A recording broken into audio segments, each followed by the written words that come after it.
할렐루야, 반갑습니다. 이렇게 또 주님의 전에서 함께하지 못하지만 집에서 각자 또 가정에서 함께 찬양 드리고 주님께 예배하는 시간 되었으면 좋겠습니다.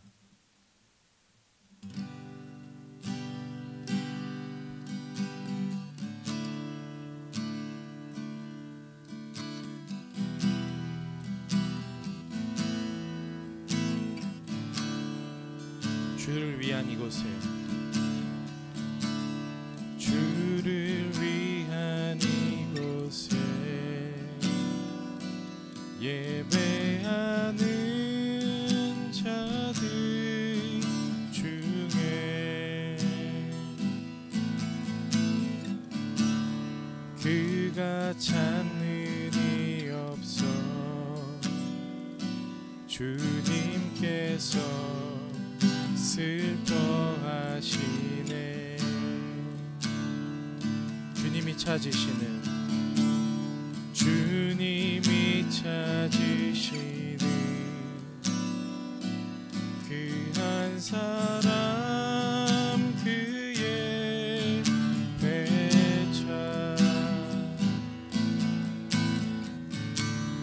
내가 그 사람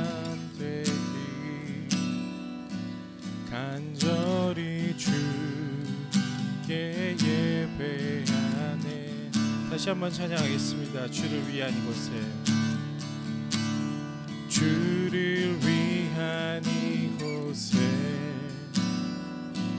예배하는 자들 중에 그가 찾는 이 없어 주님께서 슬퍼하시네. 주님이 찾으시는, 주님이 찾으시는 그 한 사람 그의 배차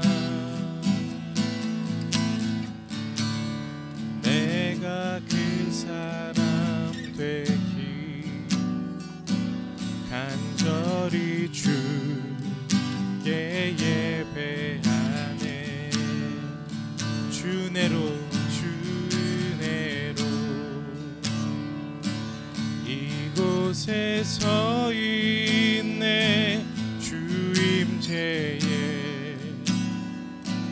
엎드려 절하네. 그 어느 것도 난 필요 없네. 주님만 경배해.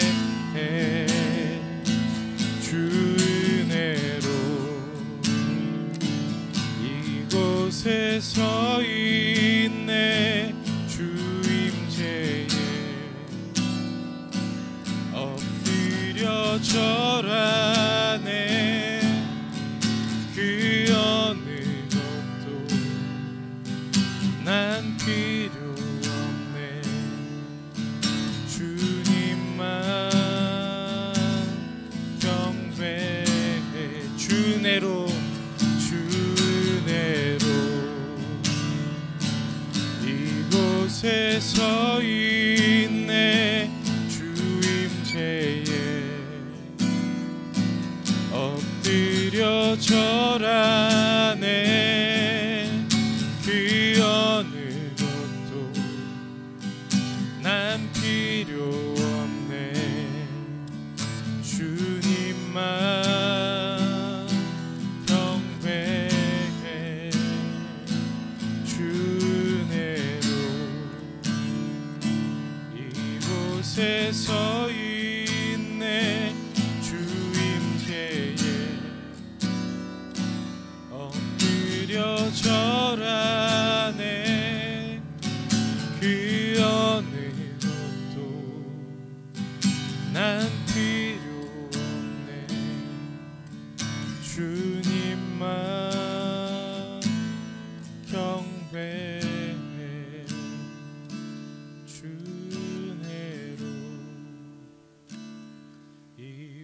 이곳에 서 있네 주 임재에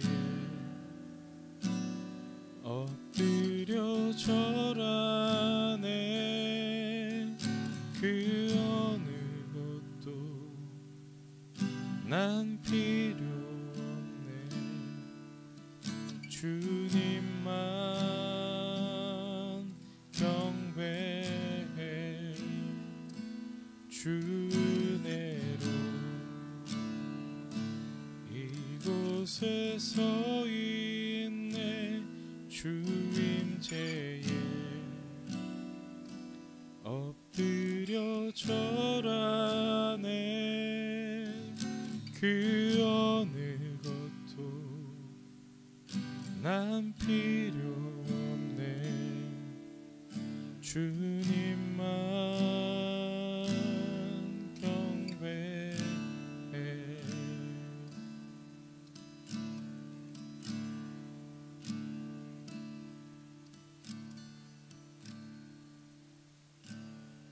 내 모습 이대로 사랑하시네 연약함 그대로 사랑하시네 나의 모든 발걸음 주가 아시나니 날 인도하소서 내 모습 이대로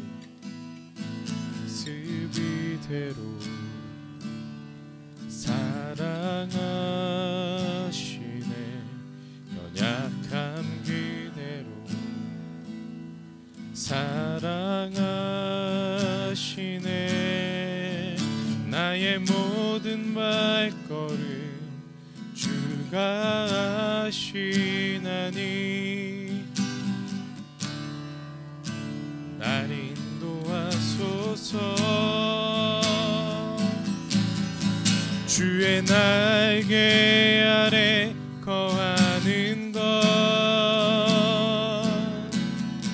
주의 임재 안에 거하는 것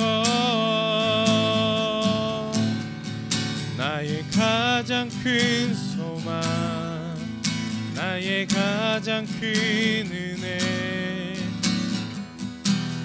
주와 함께 동행하느니 주의 날개 아래 거하는 것 주의 임재 안에 거하는 것 나의 가장 큰 소망 나의 가장 큰 은혜 주와 함께 동행하느니 다시 한번 찬양하겠습니다. 내 모습 이대로 내 모습 이대로 사랑하시네 연약함 그대로 사랑하시네 나의 모든 발걸음 주가 아시나니 날 인도하소서 내 모습 이대로 사랑하시네 연약한 그대로 사랑하시네 나의 모든 발걸음 주가 아시나니 날 인도하소서 주의 날개 아래 거하는 것 주의 임재 안에 거하는 것 나의 가장 큰 소망 나의 가장 큰 은혜 주와 함께 동행하느니 주의 날개 아래 거하는 것 주의 임재 안에 거하는 것 나의 가장 큰 소망 나의 가장 큰 은혜 주와 함께 동행하느니 주의 날개 아래 거하는 것 주의 임재 안에 거하는 것 나의 가장 큰 소망 나의 가장 큰 은혜 주와 함께 동행하느니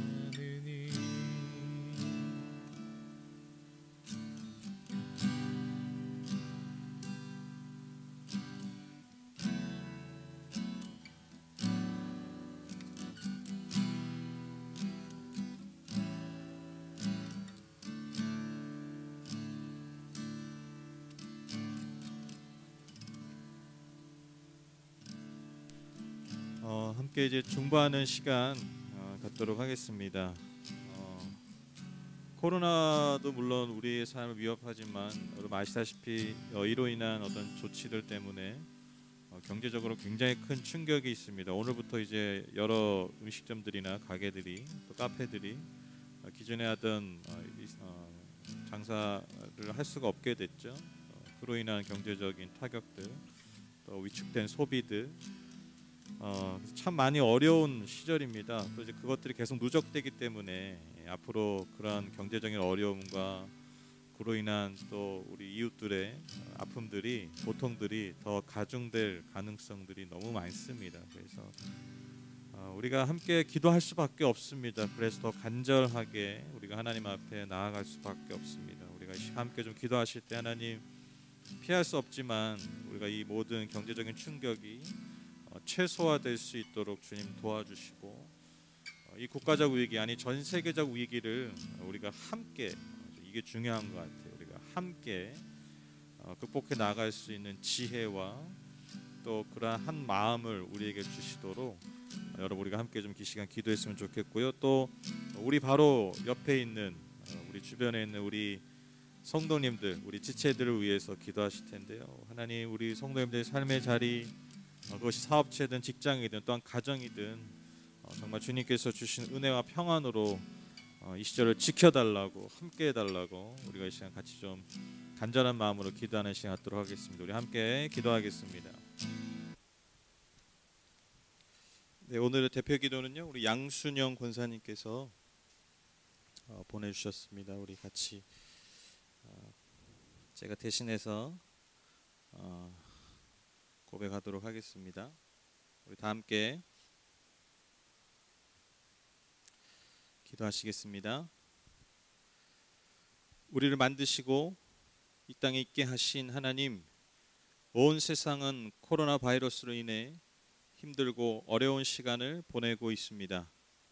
주님의 사랑과 긍휼을 베푸셔서 속히 일상의 삶을 찾기 원하오니 도와주시옵소서.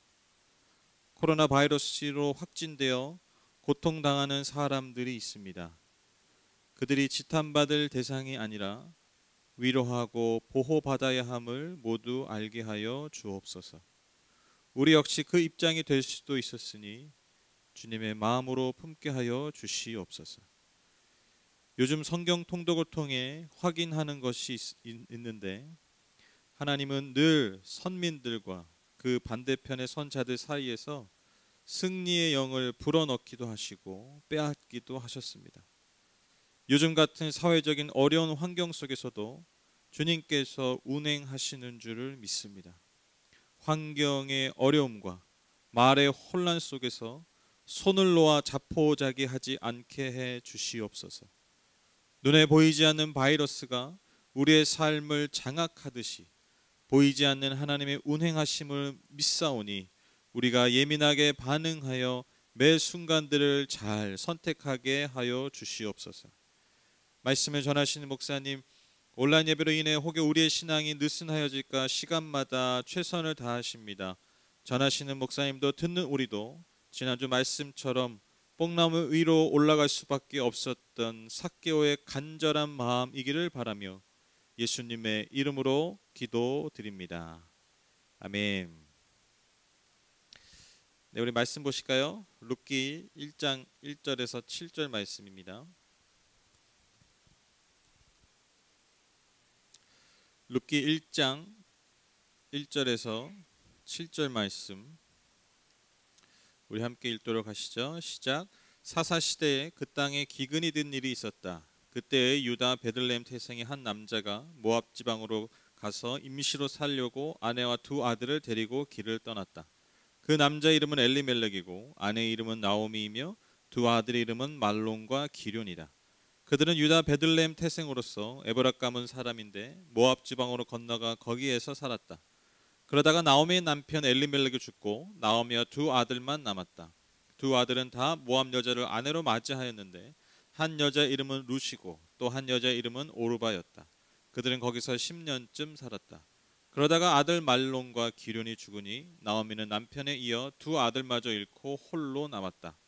모압 지방에 사는 동안에 나오미는 주님께서 백성을 돌보셔서 고향에 풍년이 들게 하셨다는 말을 듣고 두 며느리와 함께 모압 지방을 떠날 채비를 차렸다. 나오미가 살던 곳을 떠날 때에 두 며느리도 함께 떠났다.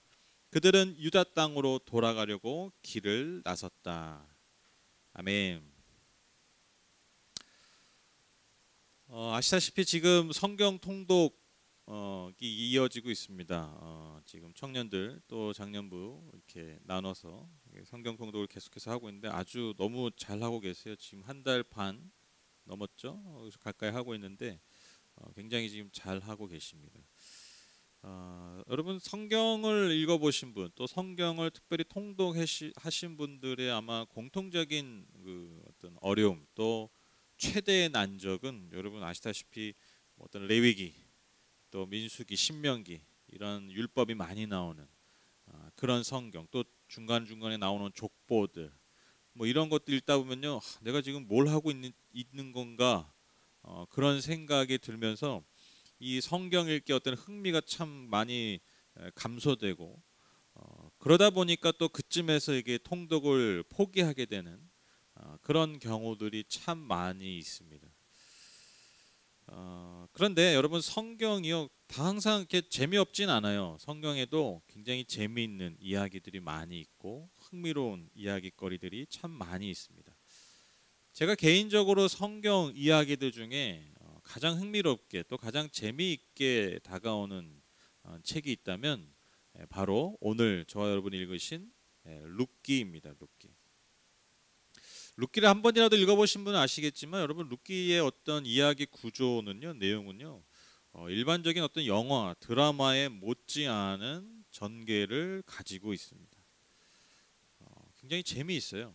굉장히 흥미롭고 또 읽고 나면 뭔가 어떤 카타르시스라고 그러죠. 그런 것들을 느낄 만큼 어떤 전개들 또 결론이 아주 훌륭합니다. 아주 짧은 이야기지만 긴 이야기는 아니에요. 그런데 아주 우리에게 큰 재미를 주는 그러한 책입니다. 그런데 여러분 룻기는요 내용이 얇고 또 물론 뭐 재밌긴 하지만 내용이 얇아서 그렇게 중요하게 우리가 여기지 않을 수 있는데 사실 신학적으로도 상당히 중요한 의미를 가지는 책입니다. 이 짧은 이야기 안에 하나님의 구속사의 아주 핵심적인 이야기 주제들이 담겨 있고요. 또 다윗 왕조, 앞으로 펼쳐지게 될 이스라엘의 왕정, 그 왕정의 기반인 다윗 왕조의 어떤 정당성을 잘 드러내고 준비하는 책입니다. 또 이방인에 대한 어떤 새로운 관점들을 볼 수 있고요.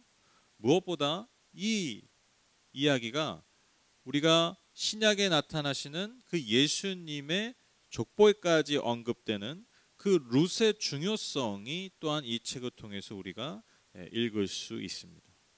이런 여러 가지 신학적인 주제들이, 중요한 신학적 주제들이 이 짧은 이야기 안에 담겨 있다라는 것이죠. 그런데 제가 이 룻기를 이 시기에 다시 꺼내든 이유는 단지 이것이 신학적으로만 중요해서 그렇지 않습니다. 제가 이 이야기를 이렇게 생각해 보니까요, 이 이야기의 주인공들이요, 당시 사회에서 철저하게 버림받은 버려진 삶이었고, 또 그 버려진 삶으로 인해서 그들의 삶에는 아무런 빛과 아무런 소망도 없었다라는 것입니다. 이 지점이 제가 룻기를 여러분과 나누게 된 결정적인 이유였습니다. 왜 그렇습니까? 이렇게 버려진, 그래서 빛과 소망이 없는 이들의 삶이 다시 일으켜 세워지는 이야기이기 때문입니다. 마치 우리가 이 코로나19라는 이 전 지구적 팬데믹 상황 가운데서 우리가 어떻게 보면 이 상황에 버려지게 된 것 아닙니까? 우리가 선택한 게 아니에요. 버려진 이 상황 가운데서, 그로 인하여서 우리가 시간이 갈수록 소망을 찾기 힘든 이러한 힘겨운 상황 가운데서 우리가 단지 이 상황 가운데서 우리가 주저앉는 것이 아니라, 뒤로 물러서는 것이 아니라, 하나님의 은혜와 그 지혜를 통하여서 우리의 삶이 다시 일으켜 세워지는 은혜를 우리가 소망하는 마음으로 우리가 함께 이 말씀을 나눴으면 좋겠습니다. 그래서 룻기 전체를 제가 여러분과 함께 이 주일날 강의하게 될 텐데, 시리즈의 제목이 이거예요. 삶을 다시 일으키다. 삶을 다시 일으키다. 마치 이 시리즈의 제목처럼 저와 여러분의 삶이, 또 우리의 속사람이, 또 우리의 모든 환경들이 하나님의 은혜로, 그분이 주시는 지혜로 다시 일으켜 세워지는 은혜의 역사가 일어나게 되기를 간절히 소망합니다. 우리 그러한 소망을 가지고 우리가 말씀을 한번 보도록 하겠습니다. 여러분, 먼저 이 룻기의 독특함이 뭐냐면요, 주인공이 여성이라는 점입니다. 여러분, 당시 사회에서 여러분 아시죠? 여성은요, 이 세상의 중심적 인물이 될 수 없어요.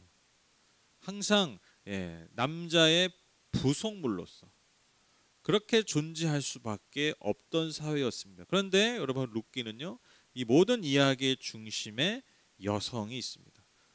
물론 여러분, 에스더 같은 여성이 주인공이 되는 이야기도 있지만, 여러분 에스더서를 보면요, 여러분 사실 에스더가 물론 중심적 역할을 하지만 그 모든 이야기 전개 가운데 여러분 모르드게라는 어떤 남성, 그 남성이 이렇게 또 이야기를 이끌어가는 게 많이 커요.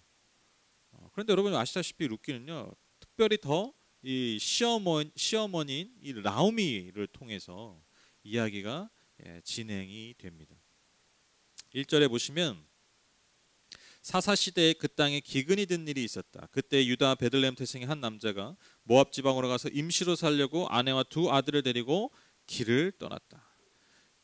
여러분, 룻이 살던 시대, 나오미가 살던 시대가 어떤 시대라고요? 사사시대입니다. 여러분, 사사시대 아시죠? 왕이 있기 전에 하나님이 세우신, 기름 부어 세우신 사사들, 그 사사들 통해서 이스라엘이 유지되고 있던, 그 명맥을 유지하고 있던 시절입니다. 그래서 많은 이방인들의 어떤 침략을 받고 굉장히 고통당하던 시대였죠. 그런데 여러분, 그들이 왜 그렇게 이방인들에게 침략과 고통을 당했습니까? 하나님께서 그들에게 원하셨던 삶이 있었어요. 하나님의 뜻 가운데, 하나님이 주신 그 말씀 가운데서 그들이 살았어야 됐어요. 그런데 그들이 그러한 삶을 뒤로하고 철저히 외면하고, 여러분 사사시대는요, 자기의 소견에 오른 대로, 그러니까 자기의 마음대로 삶을 살던, 사람들이 다 각자 자기가 가고 싶은 길을 가던 시대였습니다. 이게 사사시대의 특징이에요. 다시 말씀드립니다. 사사시대의 특징이 뭐라고요?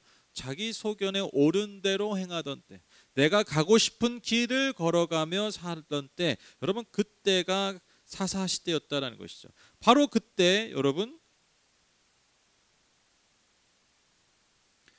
이 엘리멜렉이라는 사람이 마치 그 사사시대의 모습처럼 기근이 임하자 하나님이 약속하셨던 그 땅을 떠나서 어디로 갑니까?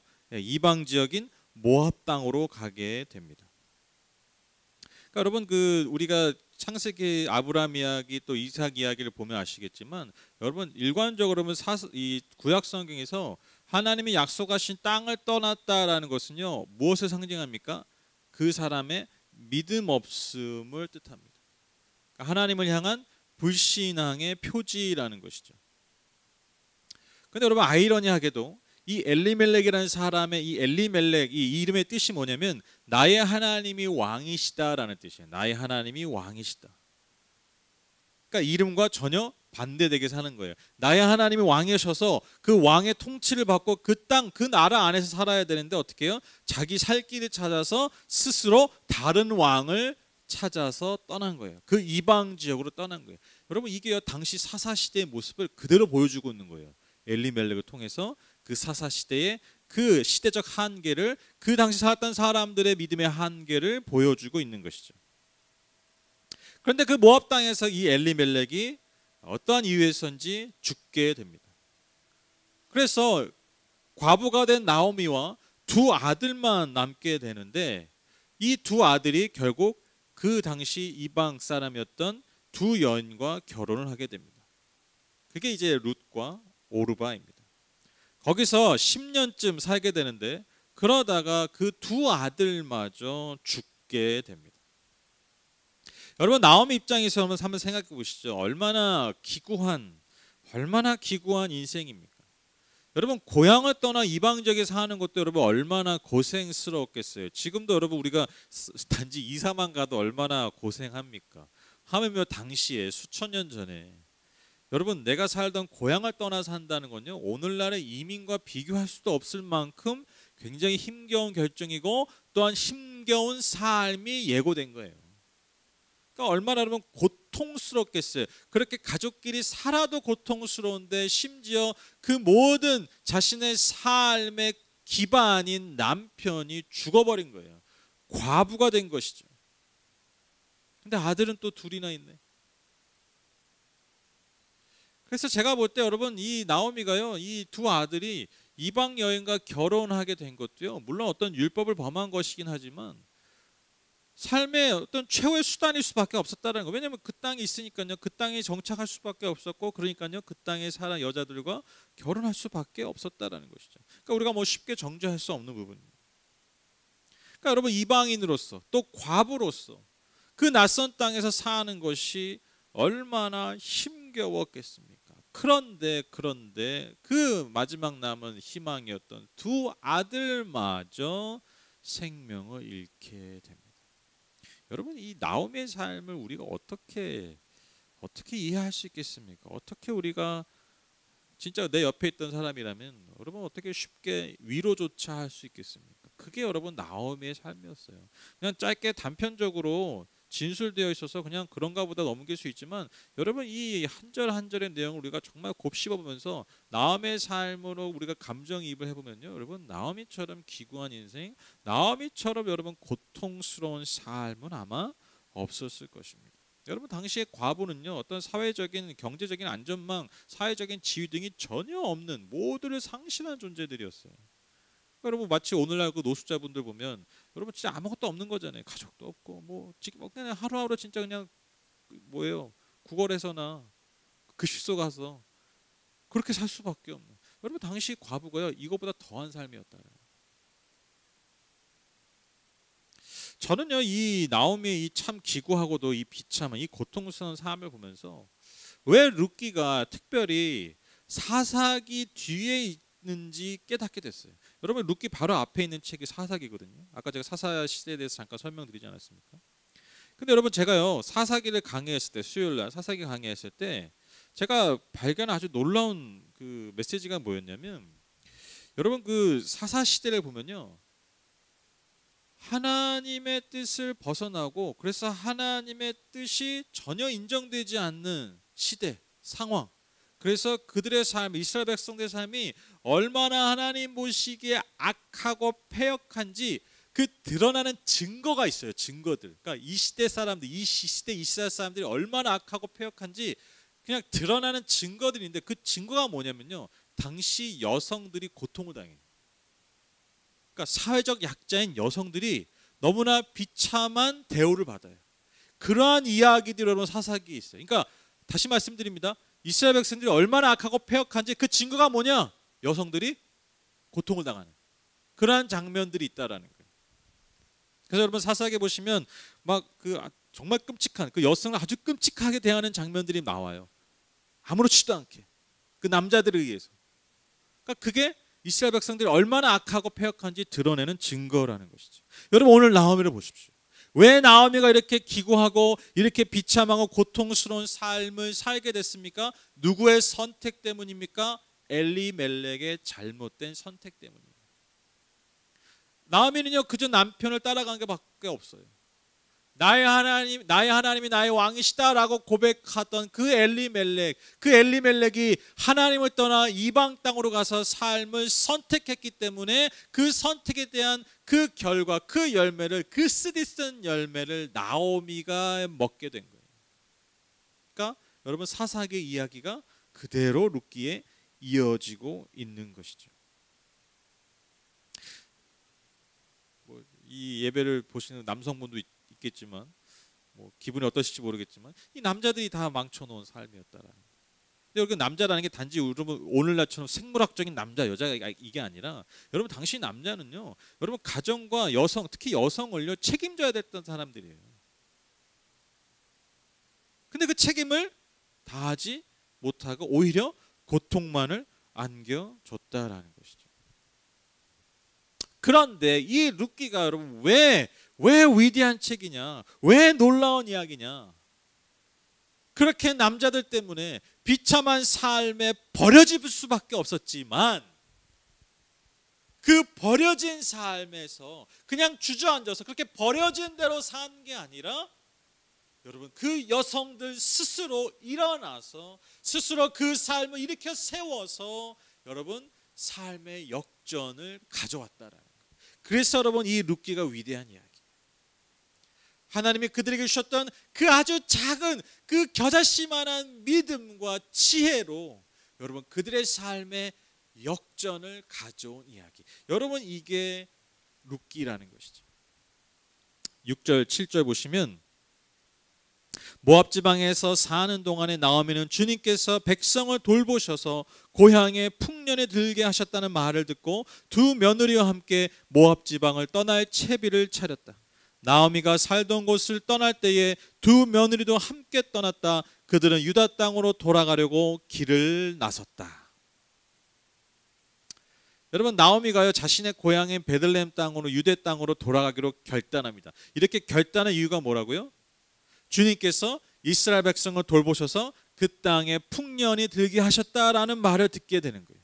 그러니까 기근이 오랫동안 있었는데 다시 하나님께서 은혜를 베푸셔서 그 땅에 풍년이 들게 하셨다라는 소식을 듣고 결단합니다. 그래 다시 고향 땅으로 돌아가자. 다시 하나님이 계시는 하나님의 은혜가 있는 그 땅으로 돌아가자라고 결단했다라는 것입니다. 한 과부가 이방 땅에 버려지다시피 한 그 한 여인이 다시 하나님의 은혜를 기대하는 마음으로 다시 하나님의 은혜를 소망하는 마음으로 믿음으로 그 삶을 돌이켜 결단하여 하나님이 계시는 그 약속의 땅으로 돌아가게 되었다라는 것입니다. 바로 이 작은 이 믿음, 이 소망을 하나님이 받으셔서 이 여인의 삶에 그리고 이 여인의 삶을 통해서 하나님의 놀라운 역사를 이제 앞으로 이루어 가십니다. 이제 다음 주부터 계속해서 우리가 살펴볼 이야기의 내용입니다. 저는요 이 룻기를 통해서 다시 한번 여러분 성경의 아주 일관된 메시지를 확인하게 됩니다. 그게 뭐냐면 여러분 성경의 일관된 메시지가 뭐냐면 하나님은요 약한 자를 들어 사용하십니다. 하나님은요 약한 자를 들어 사용하세요.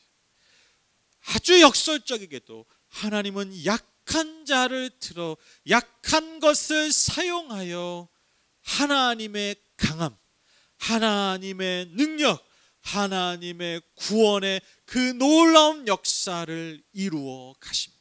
이게 성경의 일관된 메시지, 일관된 메커니즘이에요. 여러분, 아무도 주목하지 않았던, 심지어 이방 땅에 버려진 나오미, 그 여인, 그 한 과부를 통해서 하나님은요, 하나님의 구속사, 즉 구원의 역사를 새롭게 여십니다. 우리가 이 룻기의 마지막 장 4장을 통해서 우리가 알게 되지만요, 여러분, 이 이야기가 왜 필요했냐면, 여러분, 룻이요 다윗 왕의 고조모예요. 고조모. 그러니까 이방 여인의 룻이요 다윗 왕, 하나님이 세우신 그 왕의 고조모라는 거예요. 그 족보가 이제 4장에 나오는데, 그러니까 여러분 뭐예요? 단지 왕의 고조모다, 이게 중요한 게 아니라, 여러분, 이 나오미와 룻을 통해서 하나님 나라의 역사, 그 하나님의 구속사가 펼쳐지게 되는 거예요. 그래서 놀라운 이야기라는 것이죠. 마치 아주 연약한 소녀였던 그 여인 마리아를 통해서 하나님의 아들 예수 그리스도가 태어나신 것처럼, 마찬가지로 여러분, 그 연약한 버려진 나오미를 통해서 하나님이 하나님의 나라를 새롭게 세워 가신다라는 것입니다. 여러분과 저의 삶에도 여러분 이런 은혜를 원하시죠? 원하세요, 진짜? 하나님의 구원의 역사를 여러분 함께 이루어가길 원하십니까? 여러분, 그러면요, 어떻게 우리가 하나님의 역사를 이룰 수 있는지 아세요? 우리가 어떻게 하나님의 역사를 함께 이루어갈 수 있는 존재가 되는 줄 아세요? 방법이 간단해요. 저와 여러분이 연약해지면 됩니다. 연약한 자가 되면 돼요. 겸손한 자가 되면 됩니다. 하나님과 사람 앞에 겸손하고 연약한 자가 되면요, 하나님의 역사가 우리의 삶을 통해서 나타날 수밖에 없어요. 아주 단순해요. 간단해요. 여러분, 근데 문제가 뭐예요? 우린 연약해지려고 하지 않잖아요. 우린 연약해지려고 하지 않아요. 절대로 우린 연약해지려고 하지 않아요. 여러분들이 지금 하나님께 구하고 있는 것들을 잘 생각해 보세요. 여러분들이 지금 하나님께 지금 기도하고 있는 것들, 지금 당장 구하고 있는 것들, 아니 지금 수년 동안, 수십 년 동안 여러분 구했던 것들, 여러분 다 꺼내보세요. 다 무슨 내용이에요? 결국 뭐예요? 내가 강해지고 내가 높아지는 것들. 인간은요, 하나님 앞에 절대로 연약함을 구하지 않아요. 아무리 훌륭한 신앙인도 절대로 연약한 거 구하지 않아요. 그게 우리 현실이에요. 여러분, 우리가 겸손한 척은 할 수 있어도 여러분, 우린 절대로 여러분 겸손하길 원하지 않아요. 우린 항상 우리 이름을 높이길 원하죠. 우리 이름이 인정받기 원합니다. 늘 자신보다 높아지길 원합니다. 내 이름이 사람들 앞에 계속해서 불려지길 원해요.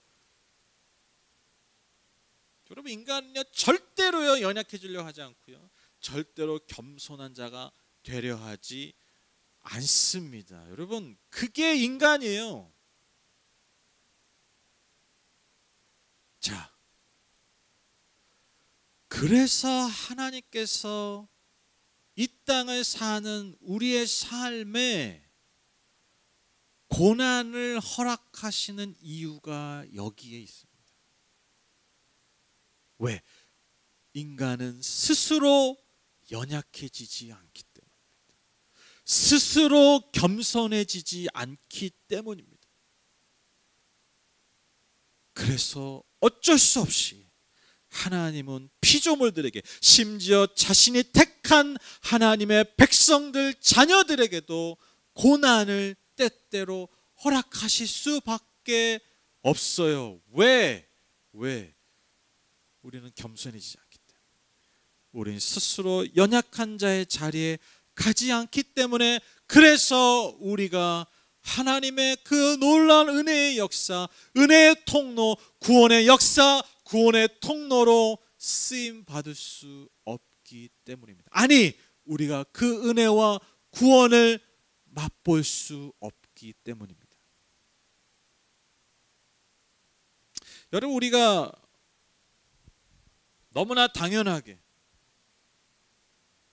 누려왔던 자유들, 누려왔던 풍요로움들, 너무나 마땅하게 여겨왔던 그 일상들이 여러분 우리가 인간이 계속해서 자연과 하나님 우리에게 맡겨주신 그 사명을 거스르는 삶, 그러니까 내 자유 때문에, 내 편리 때문에, 마땅하게 내가 누려야 될 것들 때문에 여러분 우리가 알게 모르게 계속해서 하나님의 뜻과 이 자연의 법칙들을 거스르면서 살아왔던, 그렇게 해서 누적되었던 여러분 열매를 사실 우리가 지금 이 코로나19라는 상황을 통해 우리가 겪고 있는 것 아닙니까? 여러분 우리가 다 그렇게 인정하고 있지 않습니까?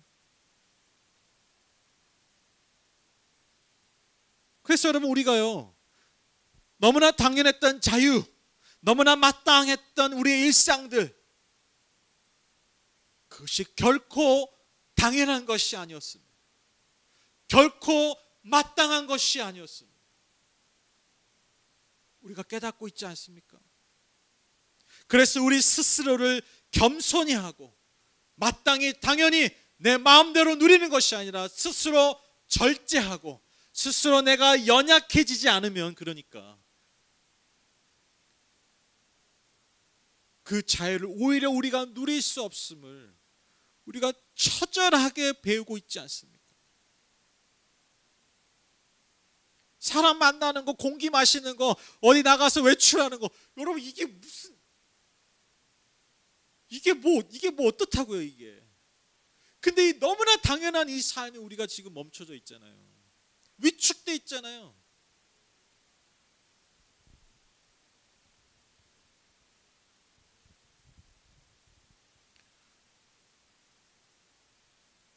그러니까 여러분 우리가 인간이요 스스로 연약해지지 않는 거예요. 스스로 자연과 하나님 앞에 여러분 겸손해지지 않는 거예요. 절대로 그런 날이 오지 않는 거예요. 그러니까 여러분 우리가 이러한 시절을 보내고 있는 것 아니겠습니까? 그러지 않을까요? 스스로 겸손해지지 않기 때문에, 스스로 연약해지고 스스로 내 모든 자유와 내 마땅한 권리인 줄 알았던 것들을 내려놓지 않으니까, 오히려 내 힘만을 과시하니까, 내 권리를 주장만 하니까.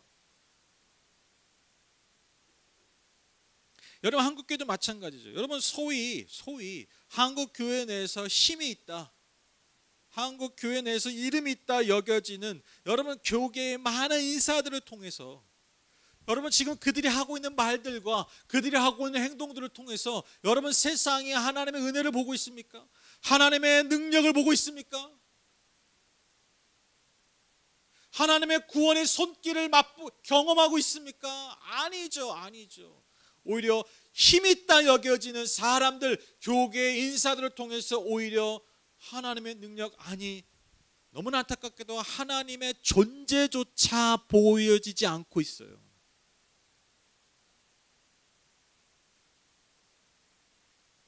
그래서 여러분 우리가요 한국교회가 회복되는 길은요 이거요 뭐 우리가 한다고 되는 게 아니에요.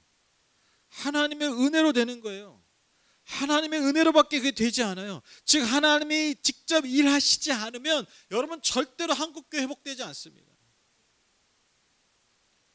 그런데 그 하나님이 일하시는 그 통로가 있단 말이에요.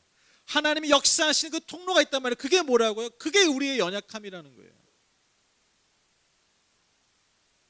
하나님이 그 연약한 자리를 통해서 마치 이렇게 버려진 한 과부의 그 삶을 통해 하나님의 새로운 하나님의 나라를 세우신 것처럼, 무너져버린 이스라엘 민족을 다시 세우신 것처럼 여러분 한국교회가 다시 일어날 수 있는 것, 우리의 삶이 다시 세워질 수 있는 유일한 통로가 무엇입니까? 우리의 연약함이라는 거예요. 우리의 연약한 고백의 자리를 통해서만 여러분은 회복될 수 있습니다.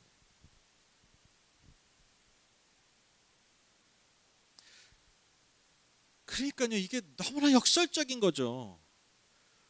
우리가 이러한 하나님을 믿는다면, 우리가 이러한 하나님을 정말로 믿는다면, 정말 우리가 이 하나님을 신앙한다면 역설적으로 여러분 우리의 연약함의 자리가 그래서 소망의 자리인 것이죠. 우리가 버려진, 심지어 버려진 자리일지라도 그렇게 버려졌기 때문에 그래서 은혜의 자리라는 것입니다. 그래서 우리가 소망을 가질 수 있다는 것입니다. 이게요, 제가 지금 정신승리하자라는 게 아니에요, 여러분. 여러분, 우리가 버려졌지만, 우리가 지금 연약해졌지만, 여러분 소망을 잊지 마십시오. 그래도 우리가 소망이 있습니다. 제가 지금 이게 무슨 정신승리하자고 얘기하는 게 아니에요. 저는 명백하게 여러분 성경의 진리를 지금 말씀드리는 거예요.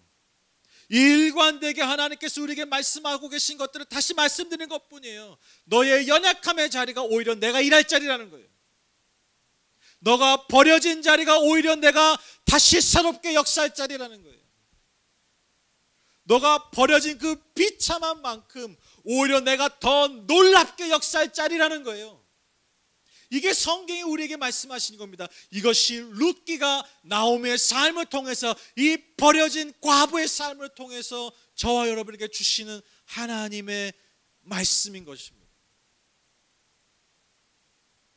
지금 대현 형제 앞에 혼자 있는데 좀 너무 웃기죠? 너무 혼자 흥분해서 무슨 생각을 할까 지금 갑자기 궁금해졌어. 지금 저 목사 뭐 하고 있나 혼자 보고 있는데 네, 지금 아주 이상한 미소를 지으며 저를 지금 보고 있는데 여러분, 이 간절함이 좀 여러분에게 좀 전달됐으면 좋겠어요. 비록 화면 앞이지만.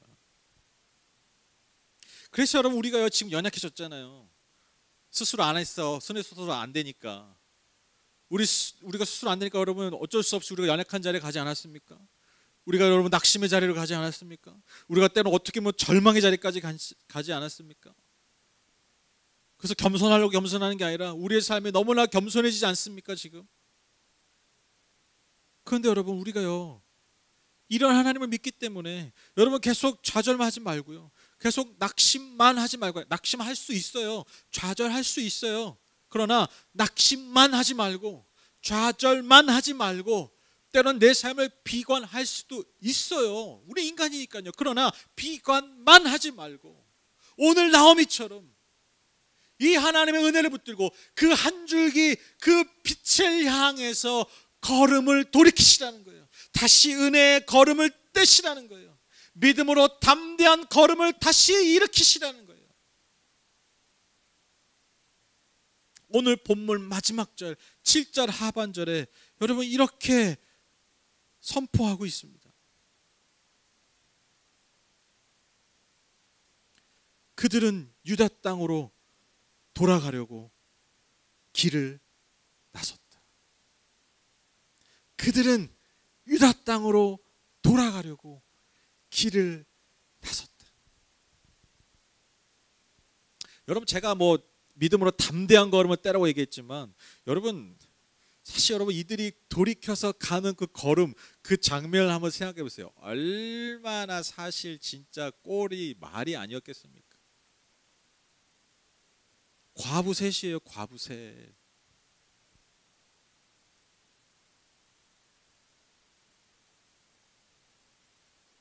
갑자기 좀 감정이입이 좀 되는데,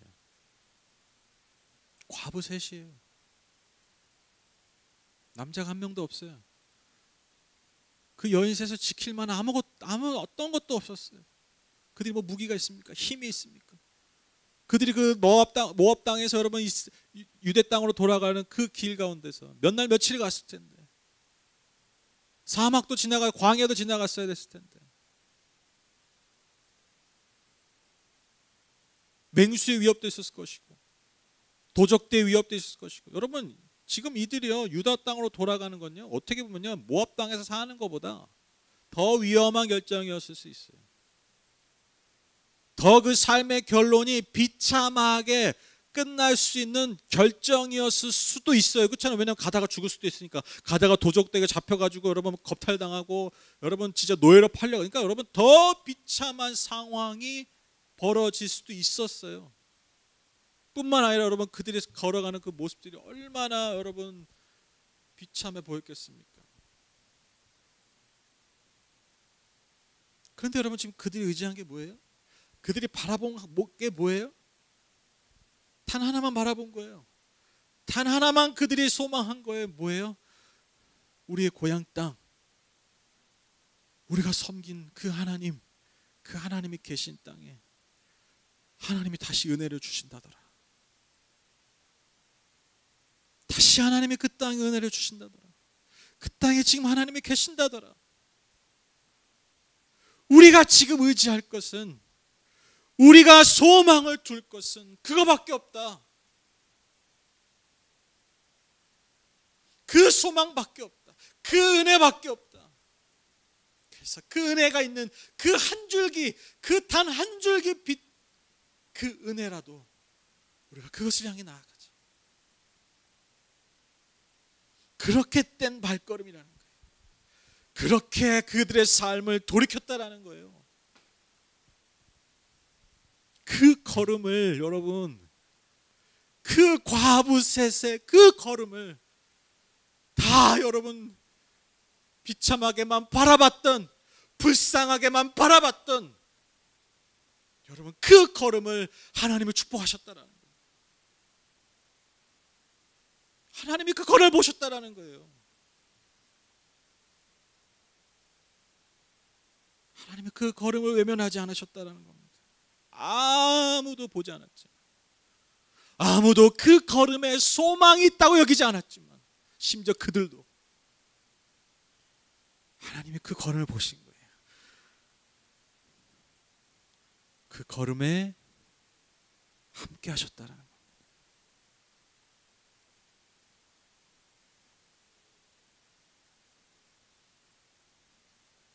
그들은 유다 땅으로 돌아가려고 길을 나섰다. 제가 이 구절을 읽을 때마다 얼마나 가슴이 뭉클한지 몰라요.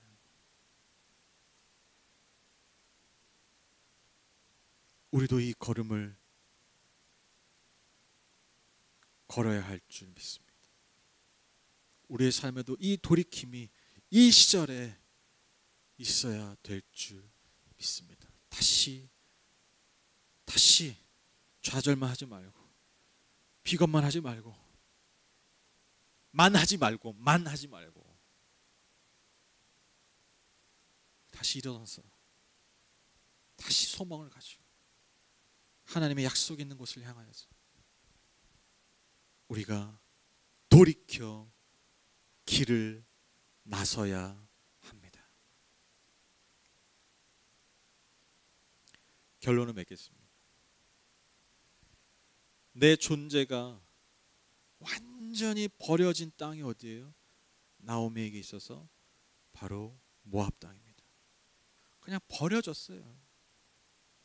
언제 죽어도 이상하지 않을 만큼. 여러분, 나오미는요 너무나 비참하게 그 땅에 버려졌습니다. 그러나 그 버려진 땅에서 그렇게 버려진 대로 있지 않고, 여러분, 나오미는요 너무나 희미하지만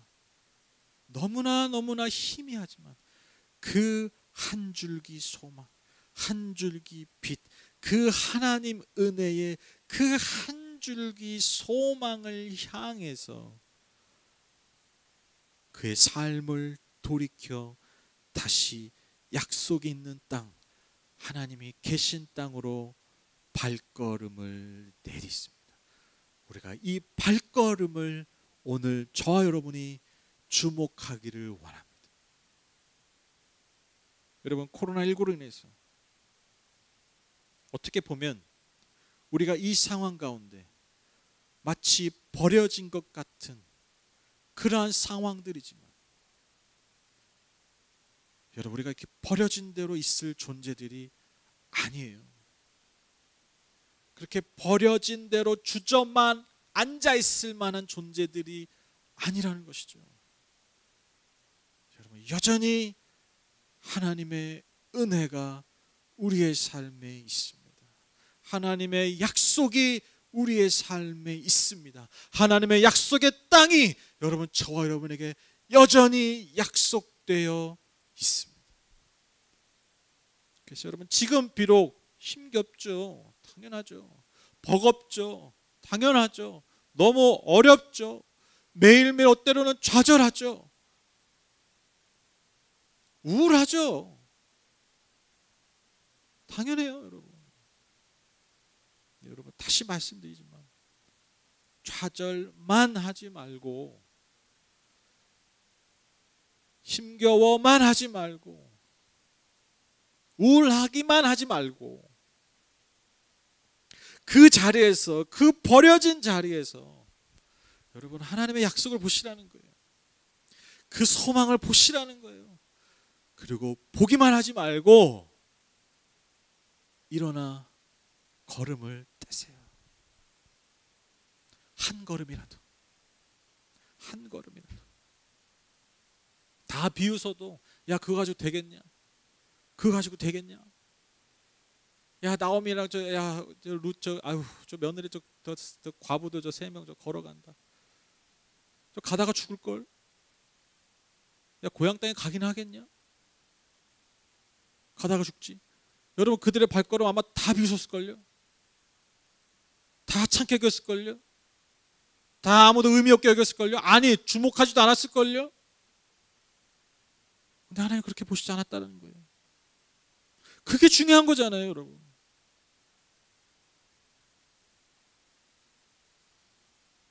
여러분, 한 걸음이라도 떼세요. 한 걸음이라도. 누가 뭐라 그래도, 심지어 나 스스로 나에게 뭐라 그런다 할지라도 사실 내가 나한테 더 그러죠. 야, 그거 가지고 되겠어? 뭐 되겠어?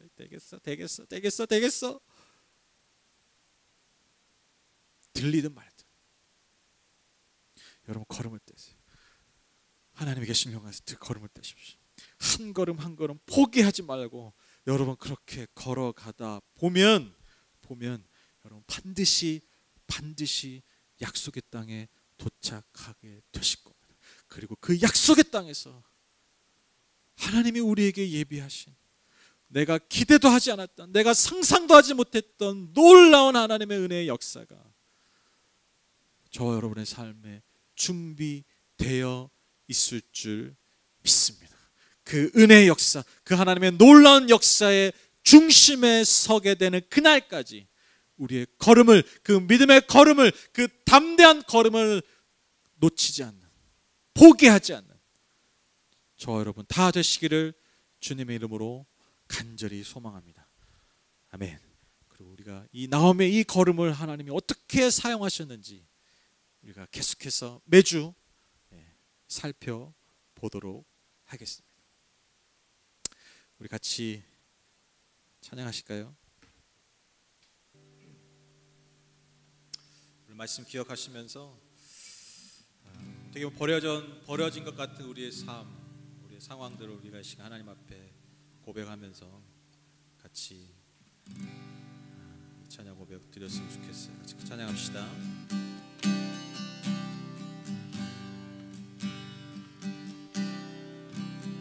주 나의 모습 보네, 상한 나의 맘 보시네. 주 나의 눈물 안에 홀로 울던 맘 아시네.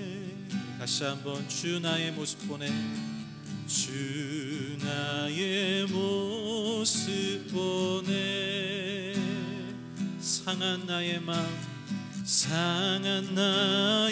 맘 보시네. 주 나의 눈물 안에 홀로 울던 맘 아시네. 이제 주 사랑 내게 있네, 주 사랑 내게 있네. 그 사랑이 날 채우네, 그 사랑이 날 채우네. 주 내게 있네, 그네로 날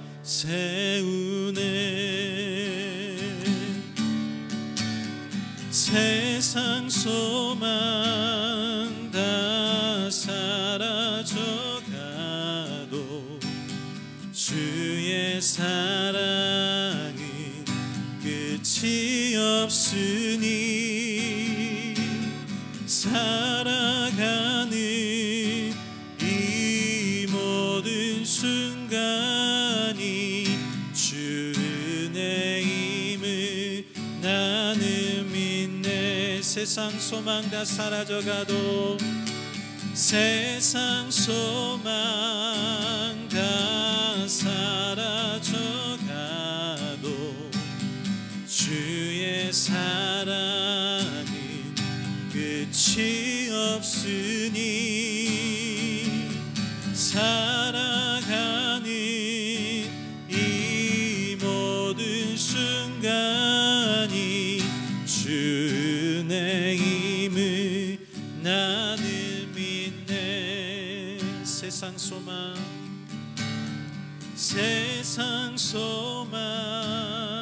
다 사라져가도 주의 사랑 끝이 없으니 살아가는 이 모든 순간이 주 은혜임을 나는 믿네.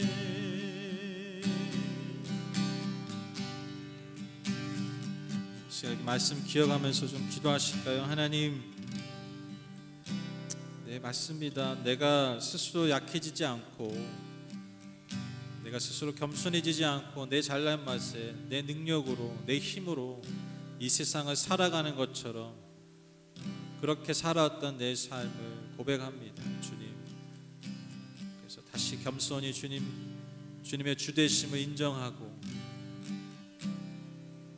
그렇게 다시 한번 내 삶에 하나님께서 주인 되시고 내 삶에 하나님이 역사하실 것을 기대하면서 우리의 모든 버려진 상황들, 우리의 모든 아픔들, 어려움들 이 시간 주님 앞에 올려드립니다. 여러분, 하나님 그 가운데서 하나님의 놀라운 역사들이, 은혜의 역사들이, 구원의 역사들이 다시 풍성하게 나타날 수 있도록, 놀랍게 역사하실 수 있도록 이 시간 함께 좀 우리의 마음과 삶을 올려드리면서 또한 나 자신을 위해서 기도하시겠지만 또 우리 이웃들을 위해서, 우리 지체들을 위해서 우리 함께 좀 중보하면서 우리 같이 좀 기도하겠습니다. 같이 하나님 은혜를 구하며 나아갑시다.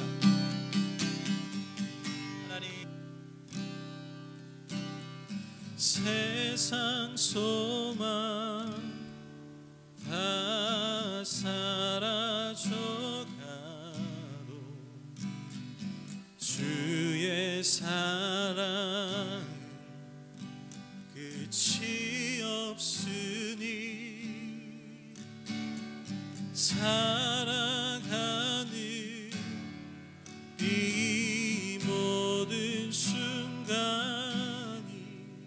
주 은혜임을 나는 믿네. 다시 한번 고백합니다. 세상 소망 다 사라져가도 세상 소망 다 사라져가도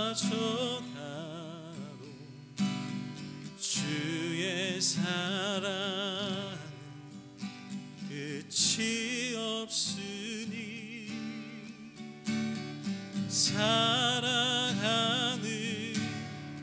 이 모든 순간이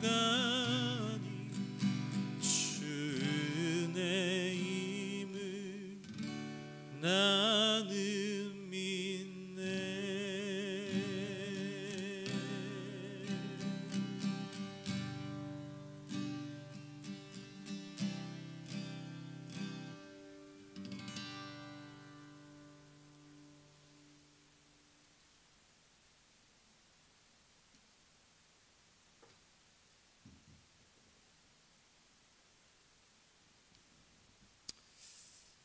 하나님,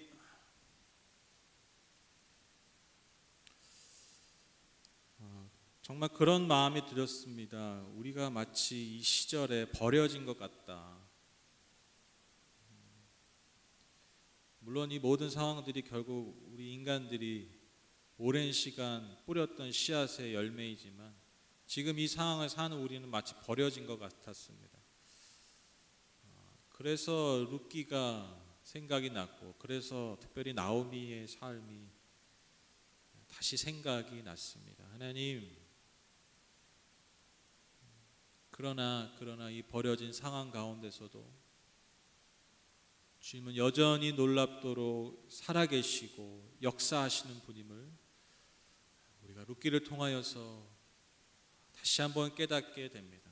그리고 그 깨달음이 과거에 일어났던 한 사건이 아니라 누군가의 특별한 누군가에게 일어난 일이 아니라 지금 우리에게, 지금 나에게 일어나고 있는 하나님의 살아계신 역사임을 우리가 믿음으로 취하게 하여 주시옵소서. 하나님, 오히려 우리의 연약함을 자랑하고 우리의 연약함을 오히려 은혜의 통로로서 감사할 수 있는 하나님, 이 시절이 되게 하여 주시옵소서. 무엇보다 우리가 연약한 그 삶을 가지고 그저 주저앉아 있지만 말고 다시 일어나서 세상을 향해 나아가는 것이 아니라 더 전심전력 질주하는 것이 아니라 비록 연약한 걸음이라 할지라도 한 걸음 한 걸음 믿음의 걸음, 담대한 믿음의 걸음을 떼는 하나님의 약속 있는 땅을 향해 나아가는 우리 모든 성도님들 다 되게 하셔서 이 시절을 통해 하나님의 놀라운 역사의 주인공들로 준비되어질 수 있도록 주님 축복하여 주시옵소서. 우리 성도님들의 가정과 직장과 사업장 모두를 주님 지켜주시고 붙들어 주셔서 하나님, 이 시절이 결코 좌절과 고통의 순간으로 기억되는 것이 아니라 새로운 소망의 씨앗을 심었던 놀라운 은혜의 순간들로, 시절들로 기억될 수 있도록 주님 축복하여 주시옵소서. 하나님, 또한 같이 예배드리는 모든 청소년 아이들을 위해서 축복하며 기도합니다. 하나님 또 이 학기도 기약할 수 없는 또 온라인 수업으로 그렇게 진행되게 됩니다. 주님, 그러나 우리 아이들 이 시절에 단지 책으로 배울 수 있는 것을 넘어서서 하나님이 가르쳐 주시는 것들, 깨닫게 하시는 것들, 무엇보다 하늘이 주시는 하나님의 놀라운 지혜들로 충만해지는 시절이 될 수 있도록 주님 축복하여 주시옵소서. 하나님, 오늘도 수고하고 무거운 짐을 안고 주님 앞에 나온 사람들이 있습니다. 하나님 또 우리의 육체 연약함과 우리의 마음과 정신의 연약함을 또한 주님 앞에 가지고 온 하나님 분들 있습니다. 그 모든 짐, 모든 아픔 이 시간 주님 앞에 다 내려놓사오니 그 짐 주께서 대신 져주시고 우리는 오직 말씀의 멍에만을 매며 우리의 삶 가운데 승리하며 살아갈 수 있도록 주여 축복하여 주시옵소서. 예수님의 이름으로 기도드렸습니다. 아멘. 네, 감사합니다. 광고 드리겠습니다. 우리 새로운 예배 초소를 위한 간 다음에 일단 계속 광고는 드릴게요. 뭐 어떻게 될지는 모르겠지만 9월 20일 날 장년부, 9월 27일 청년부 모여서 우리가 새로운 예배 초소를 위해서 우리 함께 지혜를 모으고 또 마음을 모으는 그런 시간을 갖겠습니다. 한 분도 빠짐없이 다 참여해 주시길 부탁을 드리겠습니다. 그리고 말씀드렸다시피 온라인 헌금 하실 때 성함과 목적을 함께 기입해 주십시오. 그래야 제가 나중에 봉투에 기입을 할 수 있습니다. 그래서 이름과 뒤에 선교헌금은 선교, 11조면 11조. 그냥 이름만 오시면 그냥 그 주일헌금으로 제가 아니까요. 그렇게 하시면 되겠습니다. 그래서 온라인 헌금 여러분 많은 참여 부탁을 드립니다. 그런 것 같아요. 꼭 그 마음을 모으는 게 중요한 것 같아요. 제가 지난주에도 문자로 드렸지만 우리가 뭐 다 상황 뻔하잖아요. 그렇죠? 다 어려운 시절이고 그런데 단지 액수 이런 게 중요한 게 아니라 우리가 이 공동체, 하나님 우리에게 주신 이 공동체를 어떻게 지켜나가는 것입니다. 여러분 그런 거 있잖아요. 옛날에 뭐 굶어 죽어도 종자 씨앗은 안 먹었다고 그러잖아요. 왜냐하면 종자 씨앗을 굽는다고 먹어버리면 그 이후에 소망이 없는 거잖아요. 그렇죠?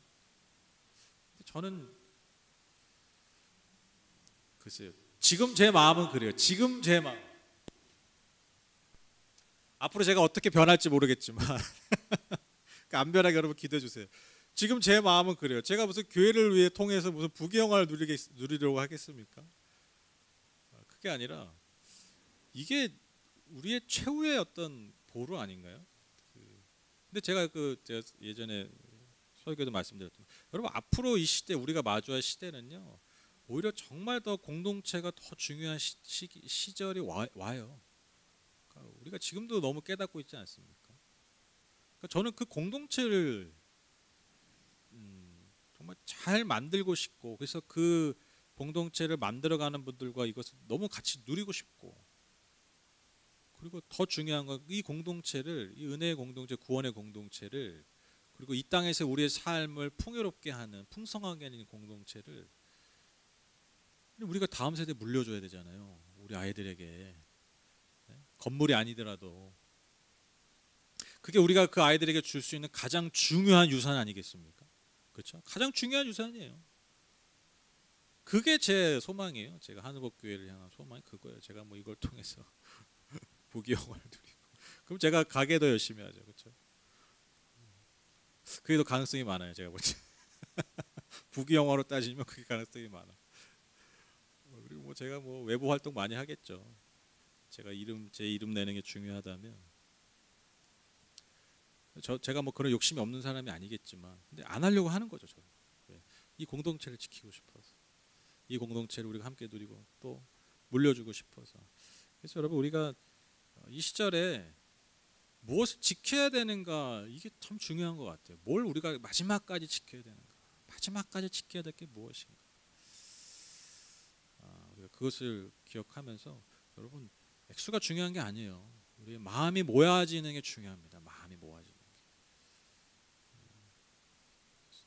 그 마음을 우리가 잘 모을 때 그거예요. 그 마음이 모아질 때 하나님이 축사하시사 그 열매가 더 풍성해지는 거예요. 그 부끄럽게 낸 어린 아이의 물고기 2마리와 빵 5개가 주께서 축사하시사 놀라운 풍성함으로 열매 맺은 것처럼 그 마음이 모아지는 게 그 마음을 우리가 드리는 게 중요한 것입니다.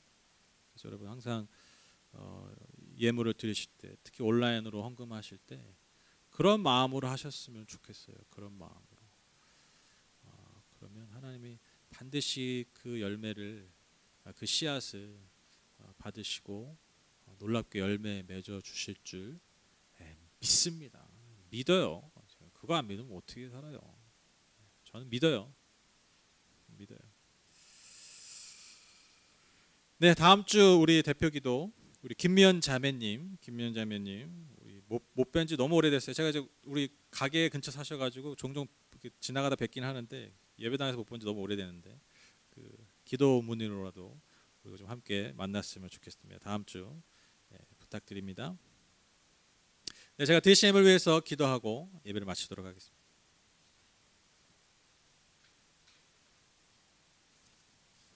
기도하겠습니다. 하나님, 그렇습니다. 우리의 삶이 있습니다. 담겨 있습니다. 단지 이것이 어떤 종이 조각이 아니고 어떤 문자에 찍히는 어떤 숫자들이 아니라 정말 여기에는 우리의 삶이 담겨 있고 우리의 고백이 있습니다. 또 우리가 정말 지키고 싶은 그 소망, 그 믿음이 이 안에 담겨 있습니다. 주님, 그 마음을, 그 삶을 기쁘게 흠양해 주셔서 그 삶 가운데, 그 삶의 모든 영역 가운데 오직 주님만이 주실 수 있는 은혜와 복으로 넘치도록 축복하여 주시옵소서.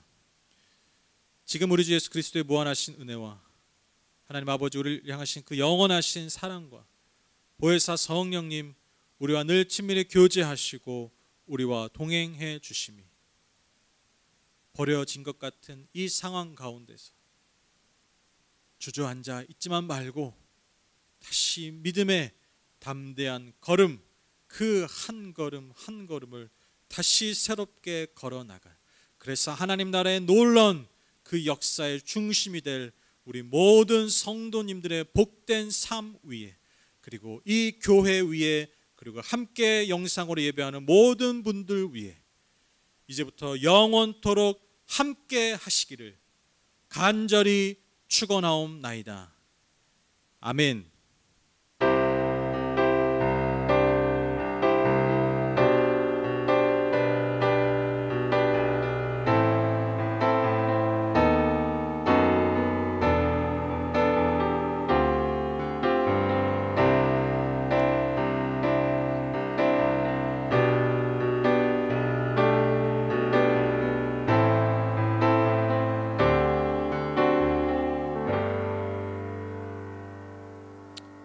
감사합니다. 우리 하나님께 박수로 감사드립니다. 감사합니다.